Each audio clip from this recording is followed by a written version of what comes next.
Շնորհակալություն ազգային ժողովի մեծարգո փոխոսնակ, հարգելի գործընկերներ, քննարկում ենք ընդդիմության առաջադրած թեկնածուի ընտրության հարցը եւ մի քանի հետաքրքիր բան կա, որ առանձնացրել եմ այս օրերի երեկվա ու այսօրվա թեմաներից, որոնց ուզում եմ անդրադառնալ ինձ հետաքրքիր է թվացել։ Պարոն Վարդևանյան, ես ձեզնից մի քիչ նեղացած եմ, մի քիչ չէ, մի քիչ շատ, բայց կպատմեմ թե ինչու։ Դուք երեք այստեղ ձեր հիմնական ելույթի ժամանակ խոսում եք կալանքը որպես խափանման միջոց քննարկելու, չքննարկելու մասին։ Ես իմ հիշելով Արսեն Թորոսյանից հետո երկրորդ պատգամավորն եմ, որ ինտենսիվորեն այս թեմայով խոսել եմ։ Երբ որ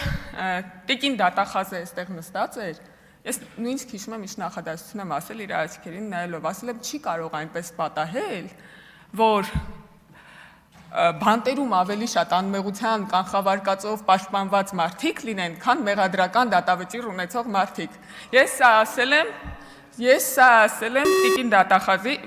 հետո կարձականքեք, հիմա ոնց որ վերջում եզրափակիչ ելույթ ունեք, աչքերի մեջ նայելով այն ժամանակ, երբ որ դուք քաղաքական անհաջող փորձից հետո դեպրեսիայի մեջ մանդատը դրել գնացել եք, ձեր մնացած գործընկերներն էլ բոյկոտում էին։ Դրա արդյունքը եղել է, որ հաջորդ տարի դատախազը եկել է, ասել է, ես ունեմ լավ նորություն, բացառիկ դեպք է տեղի ունեցել։ Մեր դատավճռով պատիժը կրողները ավելի շատ են, քան կալանք կրողները։ Ես ուզում եմ ասել, որ մենք այդ հարցը ինտենսիվորեն բարձրացրել ենք եւ շատ լավ կլիներ, որ դուք այստեղ լինեիք։ Դուք բարձրացնեիք, բայց մենք ենք։ Ես կուզեի դուք այդ մեղադրանքը հնչեցեիք, ես պաշտպանվեի, բայց որ մարդ չկար, մենք էինք ստիպված այդ հարցը բարձրացնում։ Արտաքին հետախուզության զեկույցին հղում տալով չեմ հիշում, որ գործընկերը ասում էր, որ Հայաստանի պետությունը ոչ մի բան չի արել 300,000 ադրբեջանցիների խոսույթի դեմ եւ ասում էր, որ արտաքին հետախուզության զեկույցում դա գրված է։ Տեղը կասեմ, որ սա պետական մարմին է, բայց մի կողմ թողնենք արտաքին հետախուզության մեր ստեղծած պետական մարմնի մասին այս խոսակցություն եւ անդրադառնանք նրան, որ այդ նույն պետական մարմինը, այդ նույն ղեկավարով, այդ նույն կազմով դրանից մեկ ամիս անց զեկույց է հրապարակել այն մասին, որ օտար երկրներ պատրաստում են միջամտել Հայաստանի ընտրություններին, որ ձեր կուսակցությունը ըստ երևույթին համագործակցելով օտար պետությունների հետախուզական ծառայությունների հետ այնտեղ աշխատող տնտեսական գործիչների վրա ճնշում է գործադրում, որ կան Հայաստանի ընտրություններին քվեարկեն ձեր կողմ։ Այդ զեկույցը դրանից մի ամիս հետո է հրապարակվել, այնպես որ երբ որ մի հաջորդ անգամ մի ձեռքում այս ադրբեջանցիների հետ կապված զեկույցը կթափահարեք, մյուս ձեռքում թափահարեք այն զեկույցը, թե ոնց եք օտար հետախուզական ծառայություններին հրավիրել մասնակցելու Հայաստանի ներքաղաքական պրոցեսներին։ Ձեր հարցը պատասխանի վերջին դրվագում խոսեցիք պարոն Քոչարյանի հետ, պարոն Քոչարյանի հետ շատ հետաքրքիր զրույց ստացվեց, ասում եմ միջազգային կառույցները զեկույցներում կողմնապահություն են անում, մոտավորապես նես տպավորություն ստեղծվեց, որ մենք ենք ասում միջազգային կառույցներին ինչ գրեն մեր մասին,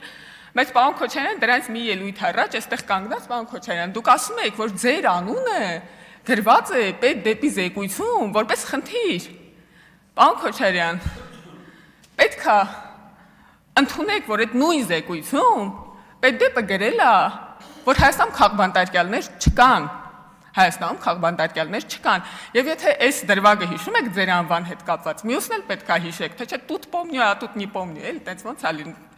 շատ նման են նախորդ դրվագին։ Մի ուրիշ դրվագում պարոն Քոչարյանը ասում է, որ բա ինչ մարտի 1-ը արդարացնելով, ասում է, բա ինչ աներ պետությունը, հրավիրում էին զինվորականներին մասնակցելու շարժմանը, բարձրաստիճան զինվորականներին։ Պարոն Քոչարյան, էլի նույն բանն է ստացվում։ Ես կարող համաձայն չեմ ձեր հետ, բայց ընդունում եմ իգիտություն, որ ձեր մտածողությունը այդպիսին է, որ ժողովրդական շարժմանը զինվորականներին ընդհանրապես պետք չէր հրավիրել եւ այլն։ Բայց երբ որ Միքայել arczepiskopos Աջապահյանը զինվորականներին ձեր հորը կոչ էր անում գտնել մի լոյալ զինվորական, որը կսպանի Հայաստանի վարչապետին, դուք չէիք դատապարտում նրան։ Դուք ասում եք, սա բանա, քաղբանտարկյալ է։ Եթե էլի тут помню, а тут не помню, եկեք բան անենք, էլի նույն տրամաբանության շարունակականության մեջ լինենք։ Եվ ամենակարևոր բանը, որից խոսելու համար իրականում ուզում եմ, այս ելույթի համար գրանցվել եմ, ամենահրատապ բանը, ինձ Ինձ շատ հետաքրքիր էր այն խոսակցություն, որ տեղի ունեցավ Տիկին Վարդանյան ձեր եւ պարոն Ռուբինյանի միջև եւ շատ հետաքրքիր է, որ հետո պարոն Սաղաթելյանը շարունակեց այդ խոսակցություն, որտեղ իմ տպավորությունները հաստատվեց։ Տիկին Վարդանյանը այստեղ ինչ է հարցում։ Հարցում է, որ երկրներն են Հայաստանի համար սպառնալիք։ Պարոն Ռուբինյանը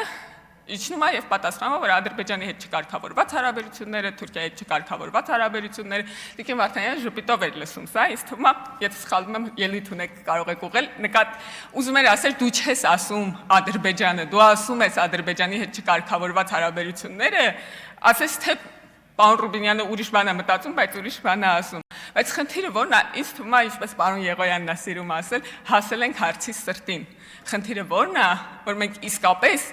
չենք կարծում, որ Ադրբեջանը եւ Թուրքիան կամ Ռուսաստանը, ինչպես դուք եք հարցնում տեղից, ինքնին կարող են սպառնալիք լինել։ Ձեր մտածողության մեջ այդ սպառնալիքը էութենական է։ Դուք կարծում եք, որ Ադրբեջանը պետք է սպառնալիք լինի։ Հետևաբար դրա լուծումը այն է, որ Ադրբեջանը չլինի։ Մենք մտածում ենք, որ Ադրբեջանի հետ հարաբերությունների այսօրվա վիճակը կարող է սպառնալիք լինել եւ դա հնարավոր է փոխել։ Եվ դրա համար եք դուք հարցնում, իսկ Ռուսաստանը, որովհետև դուք ուզում եք, որ դրա արձագանքը լինի իհարկե Ռուսաստանի հետ հարաբերությունների որոշ դրվագներ, մեզ համար սպառնալիք են, ժողովուրդ ջան, նայեք, թե ոնց ինքը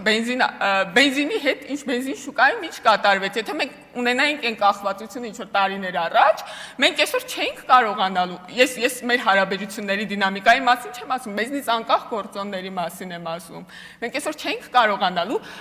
պահել մեր շուկան եւ լինում է այդպես է լինում, որ նաեւ ինչ որ այդ կախվածությունը, եթե Ուրուգվայից կախված լինեին կամ Ճապոնիայից, հա այդ կախվածություն կարող էր ինչ որ դրվագում սպառնալիք առաջացնել մեզնից անկախ գործոնների պատճառով, ոչ միայն մեզնից կախված։ Հիմա իրական չգիտեմ, մեր ապրանքները որ հասնեն սահմանին, լինելու է վառելիք, որ դրանք ցրեն շուկաներով, եթե նույնիսկ բացվի։ Հարցը այն չէ, որ մենք լարում կամ սրում ենք հարաբերությունները, հարցը այն է, որ այդքան մեծ կախվածությունը ինքնին խնդիր է եւ պետք է լուծել։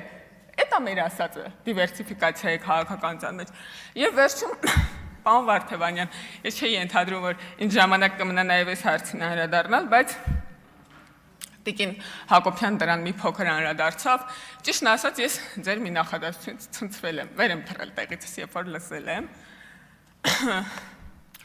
Երբ որ դուք ասեցիք, ով է ավելի շատ տվել Ղարաբաղին, քան Սամվել Կարապետյանը։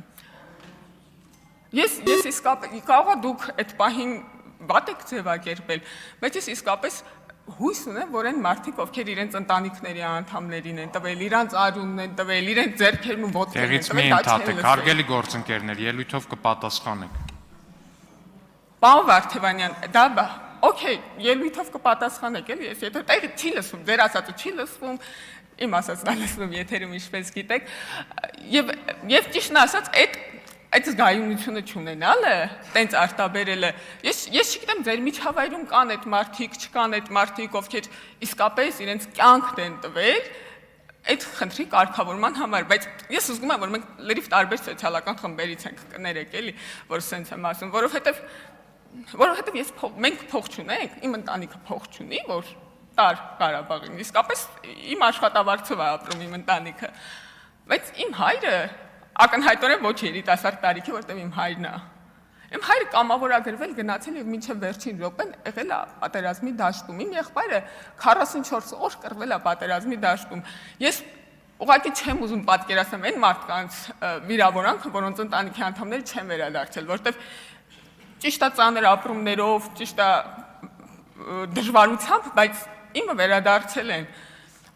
Այդ ապրումները պետք է ունեցած լինել, որ այդ զգայունությունը ունենալ մարդկանց հանդեպ հասկանում եք։ Ես հորս հետ 10 օր շարունակ կապ չեմ ունեցել, ես հորս ոչ թե հիվանդանոցներում, ես դիահերձարաններում եմ փնտրել։ Դուք ուզում եք ասեք, որ այդ տուրբոգեներատորը ավելի կարևոր է։ Ես համաձայն չեմ ձեզ հետ։ Ես համաձայն չեմ, որ փողով պետք է չափել, թե ով ինչ է տվել Ղարաբաղին։ Դուք դա ասում եք, որտեղ դուք այդ փորձառություն չեք ունեցել։ Եվ ես հույս ունեմ, որ դուք դա նկատի չեք ունեցել։ Ուղղակի այդ հույս ունեմ, որտեղ մարդիկ ձեզ լսում են։ Մարդիկ ձեզ լսում են։ Այն սոցիալական խմբի մարդիկ, որոնք իմ հարազատներն են, որոնց ես եմ պատկանում։